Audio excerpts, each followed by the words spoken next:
एक गांव में एक गरीब महिला रहती थी। उसका पति बहुत समय से गायब था। कई वर्ष बीत चुके थे, वह घर नहीं आया। अब उन्होंने आशा ही छोड़ दी थी। घर में दो बच्चे थे जिनका लालन पालन करने के साथ ही उन्हें पढ़ाना भी था। महिला बहुत ही मेहनती थी। वह सभी लोगों के साथ काम में हाथ बटाती थी। बच्चे भी अपने घर की परिस्थिति जानते थे।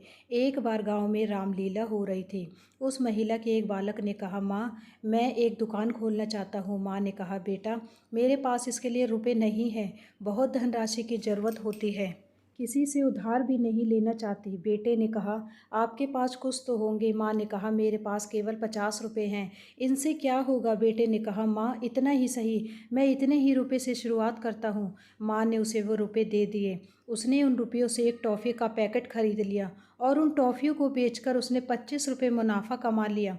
इस प्रकार वह धीरे धीरे और सामान लाता रहा। वह बेचकर मुनाफा करता रहा। अब उसने एक सामान्य दुकान खोल दी थी। घर गांव के सब छोटी मोटी चीज़ें उसी से खरीदते थे। धीरे धीरे दोनों भाइयों ने पढ़ाई का तथा घर का खर्चा भी उसी दुकान से चलाया। अब एक भाई इंटर करने के बाद फौज में भर्ती हो गया था। दूसरे भाई ने एक शूज़ की दुकान खोल ली और अब वो दो दुकानों का मालिक हो गया।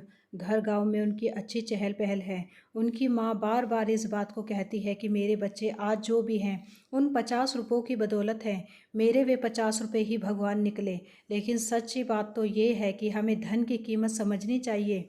इंसान अगर चाहे तो क्या नहीं कर सकता। संस्कार संदेश, हमें धन का सम्मान कर उसकी वास्तविक कीमत को समझना चाहिए, उसका दुरुपयोग नहीं करना चाहिए। धन्यवाद।